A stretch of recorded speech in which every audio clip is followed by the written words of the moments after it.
नमस्कार। आप देख रहे हैं अपने स्क्रीन पर डॉक्टर सुबोध चंद्र सिंह को जीएसएमपी क्लिनिक एंड न्यूज चैनल के अंतर्गत आज का वीडियो ट्यूबरकुलोसिस पर है। टीबी अगर खांसी किसी व्यक्ति को 15 दिन या 21 दिन से ज़्यादा रहता है तो ये बात सभी लोग जानते हैं कि टीबी की जांच करानी चाहिए। इतना सरकार द्वारा प्रचार करने के बाद में हो सकता है कि बहुत लोग नहीं भी जानते हो, तो जो जानते हो और जो नहीं जानते हो सभी के लिए आज का खास वीडियो होने वाला है। ट्यूबरकुलोसिस पहले के जमाने में राज यक्ष्मा यानी कि जिनको टीबी हो जाता था मरना लगभग निश्चित था। ये बड़े बड़े पूंजीपति राजा महाराजाओं का ये बीमारी था, राज यक्ष्मा था। अगर किसी को बीमारी पकड़ लिया तो बहुत पैसे वाले हैं तभी उनको बचना संभव होता है। लेकिन आज का जो टीबी है वो बहुत आसानी से ठीक हो जाने वाला बीमारी है। उसके बाद भी बहुत सारे मरीज ऐसे मिलते हैं जिनका समय पर बीमारी नहीं पकड़ा जाता है, वो जांच में नहीं आता है। एक ऐसे ही हमारे एक रिलेटिव लेडीज थी, उनको ट्यूबरकुलोसिस हो गया था। हम उनका सिम्टम बता रहे थे कि उनको क्या क्या दिक्कत था। पहले शुरू में उनको घुटने का दर्द होता था। अन्य होम्योपैथ, एलोपैथ, आयुर्वेदिक सभी तरह के दवाओं से वो परिचित लोग था और दवा भी खा चुका था। और होम्योपैथी के जाने माने चिकित्सक, एलोपैथ के जाने माने चिकित्सक से उन लोगों ने दिखाया और राजधानी पटना में बहुत बड़े बड़े चिकित्सक से दिखाने के बाद भी उनका ये घुटने का दर्द नहीं गया और बाद में वो बीमारी बढ़ते बढ़ते उल्टी वोमिटिंग होना शुरू हो गया। वोमिटिंग अब रोज का रोज होता था और जांच में कहीं भी ट्यूबरकुलोसिस नहीं निकल पाता था। और बड़े बड़े गैस्ट्रोएंटरोलॉजी, आईजीएमएस और पटना के जाने माने चिकित्सक, पता नहीं अब है कि नहीं है, एसएन आर्या जी से भी वो दिखाए गए थे, वो महिला दिखाई गई थी। हम पटना में किसी काम से रुके हुए थे और मरीज रिलेटिव भी था लोग। हम देख रहे थे कि लगभग महीना दिन से लोग डॉक्टर का चक्कर लगा रहे हैं। अब धीरे धीरे वो महीना दिन से भी बढ़ते ही जा रहा था। उसके बाद भी कोई बीमारी पकड़ में नहीं आ रहा था। और पेरीनर्व इंदिरा गांधी आयुर्विज्ञान संस्थान द्वारा उस समय टेबलेट लिखा गया था उल्टी को रोकने के लिए। फिर भी उल्टी रोज होना जारी था, किसी भी दवा का असर नहीं होता था। ऐसे ऐसे चिकित्सकों से दिखाया गया था जो दोनों हाथ में कलम रखते थे और जाने के बाद में जांच लिख देते थे। आप इंडोस्कोपी जो मुंह के द्वारा एक होता है पाइप लगाकर कंप्यूटर से देखा जाता है, कोलोनोस्कोपी जो पैखाने के रास्ते से देखा जाता है आंत के क्या स्थिति है। लेकिन कहीं पर भी ये समझ में नहीं आ रहा था कि बीमारी कहाँ पर है। हमने भी 10 दिन तक उनको हम देखते रहे और हमने भी सलाह दिया था उस समय में कि मरीज का वजन दिन प्रतिदिन घटते जा रहा है, हालत खराब होते जा रही है, कैंसर का लक्षण कहीं नहीं दे रहा है, दर्द पीड़ा भी नहीं है। ये हमें लगता है कि गठिया न होकर और जो उल्टी दिन प्रतिदिन हो रहा है इनको ट्यूबरकुलोसिस ही होगा। हमने कहा था कि जाकर आप इंदिरा गांधी के डॉक्टर से बोलिए आप लोग ट्यूबरकुलोसिस का जांच कराने के लिए। इंदिरा गांधी के डॉक्टर ने कहा कि आप लोग बिल्कुल दिमाग से निकाल दीजिए। मरीज के गार्जियन से ये डॉक्टर बोलते हैं कि निकाल दीजिए, कहीं से भी मरीज को टीबी का लक्षण नहीं दिखाई दे रहा था। लेकिन हमें पूरा अनुभव था कि इनको टीबी ही है। हमारे कहने के बाद में सलाह देने के बाद भी डॉक्टर यहाँ तक कहे, और डॉक्टर इंदिरा गांधी में जो भी उनकी नौकरी होगी, आप समझ सकते हैं कि इंदिरा गांधी में कोई साधारण चिकित्सक की बहाली नहीं हो सकती है, वो एक बहुत बड़े चिकित्सक ही होंगे, और उसमें अलग विभाग ही है सभी चीजों का। उसके बाद भी हमें समझ में आ रहा था, सारे के सारे जांच डॉक्टर लिखते थे, पता नहीं टीबी का जांच वो लोग क्यों नहीं लिखता था। उस मरीज को बिल्कुल बुखार नहीं था, केवल उल्टी हो रहा था, लेकिन इतना तय था, भूख खत्म हो गया था और दिन प्रतिदिन उनका वजन कम होते जा रहा था और कोई दवा नहीं सुन रहा था। हमने अनुभव में देखा है कि कोई जब दवा नहीं सुने तो उस समय टीबी और कैंसर दो चीज का अवश्य जांच करानी चाहिए। यदि दर्द पी रहा है तो आप कैंसर का भी कराइए, यदि नहीं है तो आप केवल ट्यूबरकुलोसिस का कराइए। अब बात आगे बढ़ती है और किसी डॉक्टर के द्वारा ये ट्यूबरकुलोसिस का जांच नहीं लिखने की वजह से बीमारी पकड़ में नहीं आती है। हमने कहकर मरीज से हम आ गए थे कि जो डॉक्टर आपको ये जांच ट्यूबरकुलोसिस का लिखे, आप समझिए कि वो डॉक्टर सही है, आपका बीमारी पकड़ में आ गया है। उन्होंने 50 से 60 हजार रुपया तक खर्च कर दिया था जांच में, लेकिन बीमारी पकड़ में नहीं आती थी। अंत में हम 10 दिन के बाद रोगी के साथ रहने के बाद हम चले आए अपने घर। उसके बाद हमने कह दिया था कि जो डॉक्टर टीबी का जांच लिखे, आप उसी डॉक्टर से आप इलाज कराइएगा। एकदम वो बुझिए कि डॉक्टर सही होगा जो टीबी का जांच लिख देगा। वैसे ही एक डॉक्टर पटना में कोई मिले और उन्होंने मंटूक टेस्ट जो होता है उन्होंने इंजेक्शन लगाकर घेर दिया। उन लोगों ने फोन किया है कि डॉक्टर साहब ऐसे ऐसे किए हैं। हम कहे कि हम समझ गए कि मंटूक टेस्ट की बात हो रही है और मरीज अब बिल्कुल ठीक हो जाएगा, क्योंकि डॉक्टर पकड़ चुके हैं कि कौन सी बीमारी है। उन्होंने ऐसा किया और ट्यूबरकुलोसिस निकला और हम कहे कि अब आप जिंदा हो जाइएगा, अब आपकी सारी बीमारी चली जाएगी। उसके बाद उन्होंने एलोपैथ की चिकित्सा लेने के बाद में धीरे धीरे ठीक होने लगा लोग, लेकिन उसके बाद भी उनको बहुत सारा बीमारी रहने लगा। वो बीमारी जड़ से नहीं गया और कुछ ना कुछ उसमें अंश उसका रह गया था, जिससे बाद में हमें होम्योपैथिक दवा चलानी पड़ी और तरह तरह के जो उनको दिक्कत रहता था वो धीरे धीरे होम्योपैथिक दवा से दूर किया गया। अगर टीबी हमने घटना को इसलिए सुनाया कि आपको भी मरीज मिले यदि, तो आपको इस ढंग से आपको वकालत करनी चाहिए। बहुत बार यदि आपके पीछे कोई अगर अच्छा सलाह देने वाला नहीं मिलेगा, तभी भी आपका रोगी जो है हाथ से बेहाथ होता चला जाएगा। उस डॉक्टर में दोष नहीं है, डॉक्टर बहुत बिजी लोग रहता है, अब आपके बारे में सोचने की उतनी फुर्सत नहीं रहती है, लेकिन आपको वकालत खुद करनी चाहिए। वो लोग जांच लिख दिया, जांच में नहीं आया तो कोई डॉक्टर चलाएगा ही नहीं। लेकिन बहुत बार ऐसा होता है, वो तो 2 माह के बाद में जांच में भी आ गया, लेकिन बहुत बार ऐसा जांच में नहीं आता है, सीक्रेट वो रहता है और बहुत कम उसका रहता है। अच्छे से जांच कराने के बाद भी उन लोगों को शुरुआती दौर में जांच नहीं आता है। बहुत सारे खांसी के मरीज हैं, दमा के मरीज हैं, उनका आज तक खांसी ठीक नहीं हो रहा था, दमा ठीक नहीं हो रहा था। जब खांसता था लोग तो बुझिए कि कम से कम 50 गज लगभग सुनाई देता था, इतने जोर से कोई कोई खांसता था।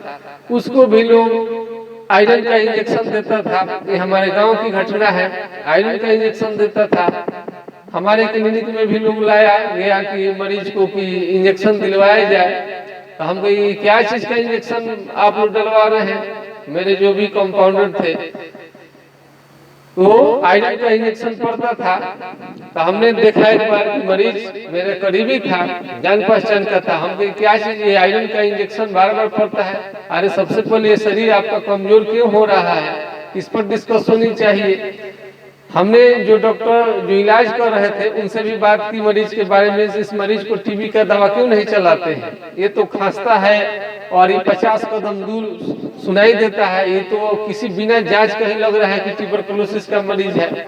मरीज काफी गरीब था और ये सिंपल लोग जांच करता था, पता नहीं आता भी नहीं था। हमने वहाँ पर छपरा के स्थानीय चिकित्सक के पास हमने वहाँ जो MBBS थे उनके पास हमने भेज दिया, गरीब मरीज था। तो हमने कहा कि 2-3 हज़ार रुपये आप खर्च कीजिए, आपका सारा जांच वहाँ पर आप कराएंगे तो आपका ये बीमारी जांच करा कर खाएंगे तो अच्छा है। मरीज को सलाह बहुत अच्छा लगा, छपरा वो गया लोग और उनको ट्यूबरकुलोसिस निकला और टीबी को उन्होंने दवा खाया। इस तरह से उनकी खांसी समाप्त हो गई, भूख भी लगने लगा और 4-5 साल के बाद ही वो डेथ किए।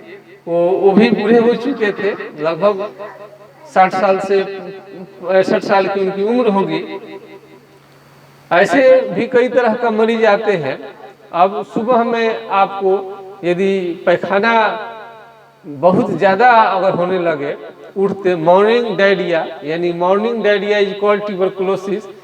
अगर सुबह में आप उठते हैं पैखाना होता है तो अच्छी बात है, लेकिन बहुत ज़्यादा तेजी में भागना पड़े, पैखाना के बाद आपको कमजोरी हो और वेट धीरे धीरे घट रहा है, तो आप समझ सकते हैं कि आपको ट्यूबरकुलोसिस का आप मरीज हो रहे हैं।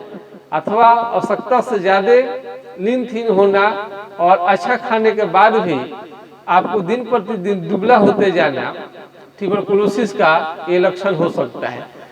अनचाहे यदि आपको सब ठीक है, पैखाना अगर कुटाइम आपको लग रहा है तो बेशक आपको ट्यूबरकुलोसिस की जांच करानी चाहिए। आपको लग रहा है कि पैखाना जो हो रहा है एक्स्ट्रा हो रहा है, पैखाना होने के बाद आपका वजन गिर रहा है और धीरे धीरे आप दुबले होते जा रहे हैं, उस कंडीशन में ट्यूबरकुलोसिस की अवश्य जांच होनी चाहिए।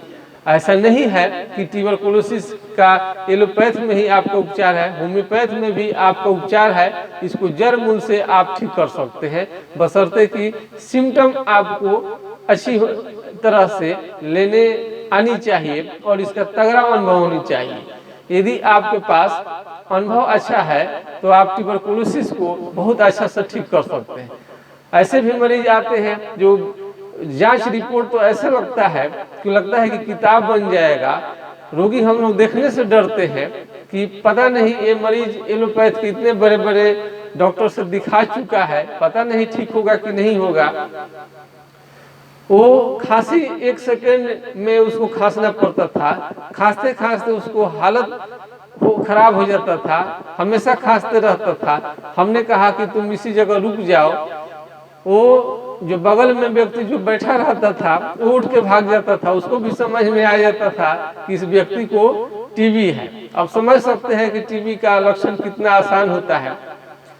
उसे भी ड्रोसेरा जिल्सेमियम को हमने दवा उसको देना शुरू किया। 15 दिन में उनकी खांसी समाप्त हो गई और बिल्कुल अच्छा हो गया। एक बच्चा ऐसा मिला था जिसे रोज उनको बुखार लगा रहता था और पेट बाहर की तरफ फेंक दिया था, बुखार डेली रहता था, हल्का उल्टी भी होता था, भूख नहीं लगता था और वो मरने के समान बच्चा हो गया था। जब हम छपरा में बैठते थे, छपरा में हम प्रैक्टिस करते थे, उस समय में बहुत अच्छे MBBS डॉक्टर थे, टीबी के क्षेत्र में बहुत उनकी ख्याति था, नाम था। उसके बाद भी बच्चा उनसे कवर नहीं हो रहा था। वो समझ रहे थे कि टीबी है। हमारे पास आया बच्चा तो हमने कहा कि टीबी इसको नहीं है, बिल्कुल पेट का संक्रमण है इसे, पेट जरा बड़ा जिसको हम देखते हैं। और बच्चा जो होता है अब पता नहीं, ऐसे उसका जो है मुंह दांत बाहर निकला रहता है, गाल ऐसे और पेट बड़ा सा। ऐसे बच्चे को हम टीबी नहीं कहते हैं, चाहे बुखार क्यों ना हो, सीधे है कि हम उसको कोई ना कोई वर्म का शिकायत है। हमने सेंटोनाइन 3x होम्योपैथी का हमने टेबलेट दिया था और वो बच्चा 67 उससे वर्म गिरा 1 सप्ताह के अंदर में। अब समझ जाइए कि कितना उसको पेट का संक्रमण था, जबकि वो डॉक्टर टीबी की दवा चला रहे थे। ऐसा नहीं है कि हर समय में टीबी हुआ हो, लेकिन यदि आपका सुबह में मॉर्निंग में यदि ढीला पैखाना हो, लूज मोशन हो, आप उसको हल्के में न ले, नहीं तो आपका जान का खतरा बन जाएगा। आप ऐसे ही इसको डिसेंट्री, पेचिस कह रहे हैं, कोली कह रहे हैं, पेट की खराबी, लीवर की खराबी, Lip-52, गैस एक्स, पता नहीं होंगे, ये लोग आयुर्वेदिक दवा में भी बहुत सारा आता है Lip-52 गैस एक्स, इसको खूब अच्छे ढंग से लोग सेवन करता है, आयुर्वेदिक के बहुत सारा दवा। इस तरह से लोग खाते खाते खाते खाते केवल उनका हड्डी दिखाई देने लगता है, बाद में खाना भी नहीं पचता और बाद में पैरालिसिस तक हो सकता है। अगर इस ढंग का मरीज आपको मिले, यदि आपका मरीज है तो इसको बेशक आपको ठीक किया जा सकता है, बिल्कुल चुस्त दुरुस्त मोटा ताजा हेल्दी बनाया जा सकता है ऐसे मरीजों को जिनके शरीर पर केवल हड्डी ही रह गया है, मांस खत्म हो गया है। होम्योपैथिक दवा के सहयोग से इसे मांस को पूरा चढ़ाया जा सकता है, पूरा अच्छा उनका हेल्थ बनाया जा सकता है, खोई हुए स्वास्थ्य को भी लौटाया जा सकता है। तो हमने देखा है कि ट्यूबरकुलोसिस में दमा यदि है, दमा करते करते जिंदगी भर इलाज करते करते उसको रोकथाम करते करते काफी उसको कमजोर हो गया, वीक हो गया मरीज, धीरे धीरे उसकी आयु घट गई। लेकिन हमने ऐसा भी देखा है कि ट्यूबरकुलोसिस रहता है, वहाँ पर दमा का इलाज चलता है, पेट में बच्चों का संक्रमण रहता है, उस समय में भी टीबी का इलाज चलता है। एक हड्डी का बोन टीबी भी होता है। अगर बच्चा ये काफी टेढ़ा होकर चले, अगर साइड से टेढ़ा होकर चले तो बिना देर किए उसके बैकबोन की टीबी की जांच करानी चाहिए, उसमें ट्यूबरकुलोसिस होना तय है। आज हम इसलिए वीडियो बना रहे हैं ट्यूबरकुलोसिस पर, सबके लिए जरूरी है। आप टीबी का बीमारी अगर नहीं समझेंगे, चाहे रोगी हो, आम आदमी हो या डॉक्टर हो, सबके लिए जरूरी है टीबी की पकड़ होना। आप फेरे में मत पड़ रहिए कि फलना डॉक्टर बड़े हैं, जाकर दिखाएंगे तो तुरंत वो टीबी पकड़ के इलाज करेंगे, ठीक हो जाएगा, ऐसा नहीं है। बड़े बड़े लाइन लगा रहता है, उन लोगों के पास में समय भी नहीं रहता है। कभी कभी होता है कि टीबी के जांच में ट्यूबरकुलोसिस नहीं आता है, लेकिन उसको हम लोग क्लिनिकल ट्रायल कहते हैं। तो किसी को फुर्सत मिले डॉक्टर को तब तो कि सारा जांच हो गया है, फिर भी आपको बीमारी ठीक नहीं हो रहा है। यदि जांच आप करा लिए हैं और कोई बीमारी नहीं निकल रहा है, मरीज का दिन प्रतिदिन हालत खराब हो रहा है, तो क्या तो आपको ये कहिएगा कि जांच में कोई बीमारी नहीं आ रहा है तो उसको बीमारी ही कोई नहीं है, तो फिर दिन प्रतिदिन उसका वजन क्यों कम हो रहा है?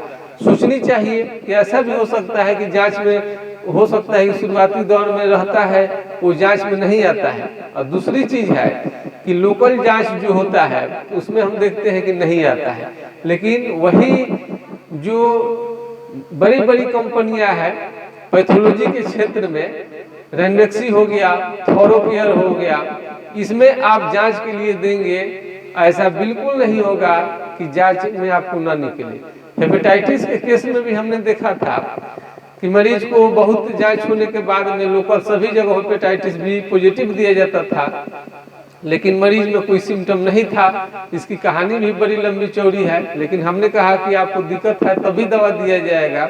ऐसा भी तो हो सकता है कि जांच आपका अच्छा से नहीं किया गया हो, जबकि अच्छे से पैथोलॉजी में जांच कराया गया था, 4 बार पॉजिटिव आने के बाद मरीज काफी हतोत्साहित था। आज से भी 10 साल पहले की बात है। उस समय भी हमने रेंडेक्सी में हमने भेजा था, वहाँ पर मरीज का ये जो तबीयत बिल्कुल ठीक निकला और हेपेटाइटिस निगेटिव निकला। तो बहुत सारा जांच में भी आप कभी कभी हो जाता है। हमने भी कभी कभी जिस मरीज का इलाज किया, स्टोन खत्म हो गया था उसकी किडनी का, दोबारा फिर आने लगा, मरीज को कोई दिक्कत नहीं था। हमने दूसरे जगह एथेंटिक जगह जांच कराए, हम वहाँ पर देखे कि स्टोन नहीं था। हमने पैथोलॉजी कि जो भी लैब सेंटर लोग चलाता है, अल्ट्रासाउंड लोग करते हैं, हमने बात किया तो लोग बोला कि कुछ केसेस में ऐसा हो सकता है। तो सिम्टम और जांच में जो भी आता है दोनों का मिलान करके ही कोई चीज का निर्णय लेनी चाहिए। टीबी बहुत ही घातक बीमारी है और जान लेकर छोड़ेगा। कभी कभी लोग समझते हैं कि कोई भी खाना खा लो, हमने कटौती कर लिया, दाल नहीं खाया, भात तरकारी सब्जी खा लिया, दूध नहीं लिया, घी नहीं लिया, अंडा नहीं लिया, पालक नहीं लिया, पनीर नहीं लिया, जो खाना पूरा शरीर और आत्मा दोनों को संतुष्ट कर दे वही खाना आपके लिए अच्छा है।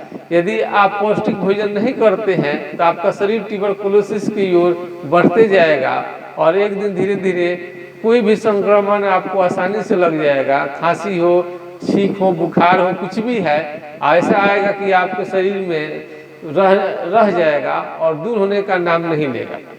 ऐसे तो एक वीडियो में समाप्त होने वाला नहीं है, वीडियो लंबा चौड़ा हो जाएगा तो थोड़ा सा उबाऊ लगेगा, लेकिन हम अंत में कहेंगे 20 मिनट से इसमें तो 1-1 घंटा लग जाएगा। ये आप समझिए कि आप लोगों के लिए है, हम मेहनत करते हैं, आप सुनेंगे नहीं, देखेंगे ठीक से नहीं तो आपको कोई रिजल्ट नहीं आ पाएगा। आप समझेंगे कि 2 मिनट 4 मिनट का वीडियो में सारा बात हो जाए तो संभव नहीं है। कोई जो पिक्चर बनती है कम से कम 3 घंटा की रहती है। हम भी कुछ वीडियो बनाते हैं तो आपको जानकारी जब भी होगा, जब वीडियो थोड़ा लंबी होगी, धैर्य से और सुनने की कोशिश करिए। हाँ, ये चीज़ ओरिजिनल, ये घटना पर आधारित हम आपसे कहते हैं, ये आपको जरूर काम आ जाएगा। आप अपने बीमारी के प्रति जिद्दी बनिए। जैसे वकील किसी केस को जीतने के लिए अपना पूरा मेहनत करता है तो केवल वकील से ही नहीं होगा, आपको भी उसमें देखनी चाहिए कि ऐसे हो ऐसा हो। उसको पॉइंट भी आप ही देते हैं, शुरुआती पॉइंट, आप उसी के आधार पर बहस होती है। तो आपको जो भी तकलीफ हो, भागिए नहीं। डॉक्टर के डांट पड़े तो पड़े, उनसे आप तर्क वितर्क करिए, क्योंकि आप फीस देते हैं, आपका हक बनता है उनसे सवाल पूछने का। यदि वह जवाब नहीं देते हैं संतुष्टि पूर्वक, आप उनसे इलाज नहीं कराइए। हम किसी से नहीं कहेंगे कि आप उलझिए और बहस कीजिए किसी भी चिकित्सक से, लेकिन आप जरूर उनसे अपने बारी के बारे में पूछिए कि हम इतना दवा खा रहे हैं और 6 महीना, साल भर, 2-2 साल, 5-5 साल हो गया, बीमारी जड़ से क्योर क्यों नहीं हुआ। कहीं ना कहीं कोई ना कोई कारण रहता है जिससे, अगर टीबी आपका हो, ट्यूबरकुलोसिस हो, तो आप कुछ भी कीजिएगा, जब तक उस ग्रुप का दवा नहीं चलेगा, आप सावधान नहीं होइएगा, उन ढंग का खाना पीना आप सही नहीं करेंगे, तब तक टीबी भागने वाला नहीं है। ट्यूबरकुलोसिस जिसका नाम है, ये साधारण चीज नहीं है। तो बच्चे भी हमको मिले थे जो तिरछे चल रहे थे, वो हमें दिखाया गया। तो शुरू में हमें भी पकड़ में नहीं आई थी, उन्हें हमने भेज दिया था अपने जिला के डॉक्टर के पास में। उन लोगों ने जांच कराया था तो बाद में रीढ़ के ट्यूबरकुलोसिस आया, रीढ़ के हड्डी में ट्यूबरकुलोसिस था। तो बच्चे यदि तिरछा होकर चलना शुरू कर दे, दर्द का कंप्लेन करे, तो आपको जरूर इस पर गौर करनी चाहिए। बहुत लोगों का कुबर आ जाता है, ये ट्यूबरकुलोसिस की देन है। और भी जाने अनजाने बहुत तरह का टीबी होता है, और टीबी को होम्योपैथिक दवा के सहयोग से बहुत अच्छा किया जा सकता है। अगर किसी का स्वास्थ्य सब चीज आपको इलाज कराने के बाद नहीं सुधर रहा है, यदि आप चिकित्सा से किसी के संतुष्ट नहीं है, आपका स्वास्थ्य नहीं बन रहा है, कोई भी बीमारी आपको ठीक नहीं हो रहा है, आप इलाज कराते कराते, दवा खाते खाते, डॉक्टरों से दिखाते दिखाते बिल्कुल तंग आ गए हैं, उस कंडीशन में आप हमसे सलाह ले सकते हैं। मेरा व्हाट्सएप नंबर है 9801757533, यानी 980-1757-533 पर आप राय ले सकते हैं। अभी इस तरह के बीमारी आपको कहीं भी दिखाई दे, चाहे चिकित्सक है चाहे मरीज है, हम समझ रहे हैं कि ट्यूबरकुलोसिस के लिए आज का वीडियो बहुत अच्छा हुआ होगा। हमने जो भी आज चर्चा हमने किया है, ये हमारी जिंदगी का अनुभव पर है कि ट्यूबरकुलोसिस का कैसे कैसे लक्षण आता है, इस पर गौर कीजिए और इसी पर आपकी पकड़ बनेगी। ऐसे मरीज को पकड़ के आप ठीक करेंगे तो आपका दिन प्रतिदिन शोहरत बढ़ेगा, नाम भी बढ़ेगा, अब मरीज को बाहर भी जाना नहीं पड़ेगा, वो महंगे इलाज से बच जाएंगे। आज की जानकारी आपको कैसा लगा, कमेंट बॉक्स में अपनी प्रतिक्रिया देंगे। नमस्कार, अब मैं आपसे विदा लेना चाहता हूँ। नमस्कार, आपका दिन शुभ हो। जय हिंद, जय भारत। ऐसे ही मेरे चैनल को देखते रहिए, लाइक शेयर सब्सक्राइब करते रहिए।